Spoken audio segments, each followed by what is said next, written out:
evacuation. The wail grew louder, a siren's call that seemed to shake the very earth beneath them.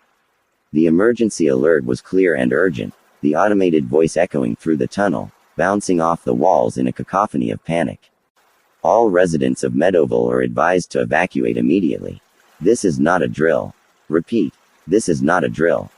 Suddenly, the voice was cut off, replaced by a chilling laugh that seemed to come from the very walls themselves. Good evening, children of Meadowville, the psych's voice boomed through the speakers, deep and sinister.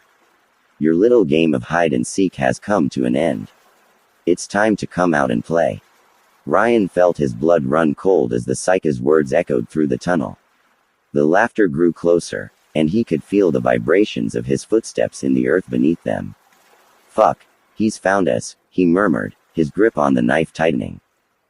But Jose was already moving, his legs propelling him forward with a speed that defied his size. Come on, he urged, dragging Ryan along. The screams grew louder, the sound of innocence being torn apart by a madness that seemed to have no end. They were the screams of children, their fear and pain resonating through the darkness like a terrible symphony. Ryan's heart felt like it was being squeezed in a vice, each wail a knife twisting in his gut. He had to fight the urge to run back, to find a way to save them, but he knew it was futile. The creature was too powerful, too cunning. They had to get to the den, to safety, before it was too late. As they rounded a corner, the light grew brighter, and the sounds of panic grew clearer. The tunnel opened into a large chamber, and there they saw them, Jerry, Bryden, and Jamie, huddled together in a corner, their faces etched with fear. The sight of his friends brought a spark of hope to Ryan's chest, and he felt a renewed sense of determination. Guys, what the hell is going on? He shouted over the din, his voice raw from the sprint and the horror of what he'd just experienced. Jerry looked up, his eyes wide with shock. Ryan, man, you're okay. He rushed over, pulling him into a bone-crushing hug. We heard the sirens, we had to get out of school. Where's everyone else? Ryan panted, his eyes scanning the room. They didn't make it, Bryden said, his voice hollow with despair. It's just us now. Ryan stared at his friends, his mind racing. What the fuck do we do now? He spat, the fear and anger bubbling up inside him like a shaked-up can of root beer. We stick together, Jose said firmly, his hand on Ryan's shoulder. We can't let him get to us. But he's fucking everywhere, Bryden said, his voice shaking. How the hell are we gonna fight that? We won't have to, Jose said, his eyes flashing with a fierce determination. We're going to outsmart him. Ryan looked around the group, trying to ignore the tremble in his hands. How? That fucking lunatic's got the whole town on lockdown. We've got to use our heads, Jose said, his voice calm despite the chaos around them. And we've got a secret weapon. He nodded towards Jamie, who was quietly watching the exchange, her expression unreadable. What are you talking about? Ryan asked, his eyes narrowing. Jamie, Jose said, turning to her. You've got a gift that could help us get out of this mess. Jamie looked at them, her eyes wary. What gift? She asked, her voice a whisper. You're the new kid, Jose said, his gaze intense. You don't know the layout of the town like we do. That makes you unpredictable, and that's exactly what we need. Jamie frowned, clearly confused. What do you mean? You can move around without him knowing where you're going, Jose explained, his voice steady and sure. You can be our eyes and ears, our way out of this hellhole. Ryan felt a spark of hope amidst the dread. But what about you guys? He asked, his eyes flicking to his friends. You'll be sitting ducks down here. We'll hold the fort, Jerry said, gripping his makeshift bat tightly. We've got each other's backs, remember? Ryan nodded, his fear melding with resolve. He turned to Jamie. Ready? Her eyes searched his, a hint of uncertainty flickering in their depths. But she took a deep breath and nodded. Let's do this.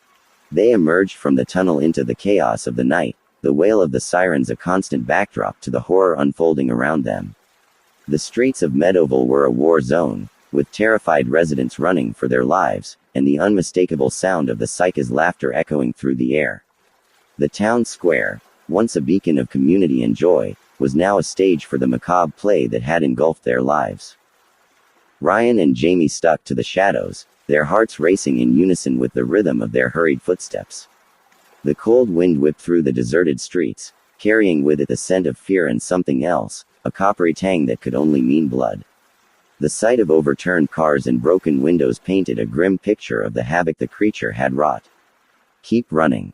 They moved swiftly, their eyes peeled for any sign of the psycho or the evacuation points mentioned in the emergency alert. The moon cast a silvery light over the town, turning the world into a stark tableau of terror. Despite the chill, sweat beaded on Ryan's forehead, his hand tight around the knife's hilt. He couldn't shake the feeling that they were being watched, that the creature was toying with them, leading them into a trap.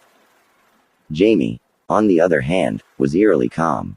She moved with a grace that belied the panic in her eyes, her gaze darting from shadow to shadow as if expecting the creature to pounce at any moment.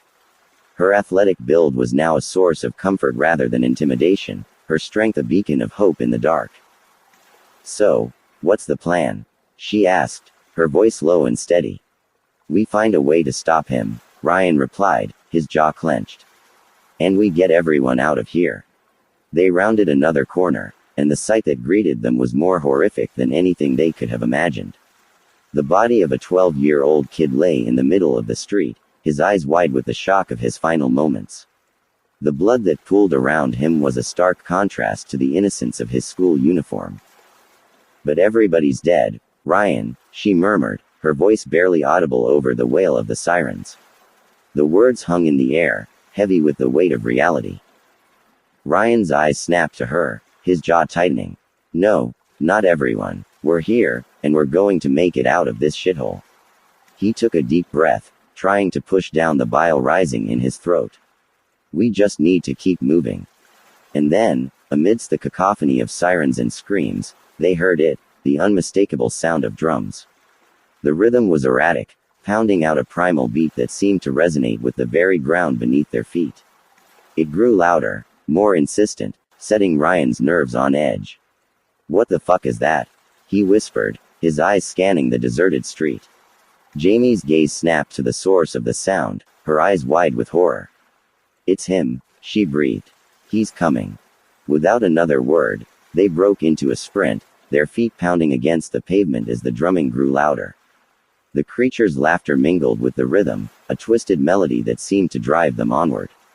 They darted through alleys and side streets, their hearts pounding in their chests like a bass drum in a symphony of fear. And then, without warning, the ground gave way beneath them. "Keep running." They landed in a wide area, the impact jarring his bones. His vision swam, and he could barely make out the outlines of walls and a high ceiling. It took a moment for the dust to settle, revealing that they were in some kind of underground chamber, the floor a mess of debris and discarded junk. The drumming had stopped, replaced by the heavy silence that pressed in around them. Ryan groaned, pushing himself up onto his elbows. The pain in his body was intense, but he knew they couldn't afford to rest. He reached out for Jamie, feeling for her warmth in the cold darkness. "You okay?" he whispered. Her voice was shaky when she replied, "Yeah, you." They pulled themselves to their feet, the pain from their fall a dull throb compared to the horror that awaited them. As their eyes adjusted to the darkness, they began to make out shapes, forms that were all too familiar. The chamber was littered with the broken bodies of their classmates, twisted into grotesque poses, their eyes open and unseeing. The smell of death and decay filled the air, turning Ryan's stomach. "Oh my God," Jamie choked out, her hand flying to her mouth. They're all. Ryan's throat tightened as he took in the grisly scene before them. The kids they had played soccer with, laughed with, and studied alongside were now lifeless forms scattered across the cold, hard ground. Each one a testament to the unbridled savagery of the creature that had claimed Meadowville as its own personal playground. The sight was almost too much to bear, but they had to keep moving. As they picked their way through the macabre maze of bodies, Ryan's foot connected with something that didn't feel quite right. He looked down and saw that it was a hand, its fingers curled in a death grip around something small and metallic. He bent down, gently pried the cold digits open, and found a USB drive. The device was warm, as if it had been clutched tightly in a dying hand. He looked up at Jamie, whose eyes were wide with horror. "What the fuck is this?" he whispered, holding up the USB.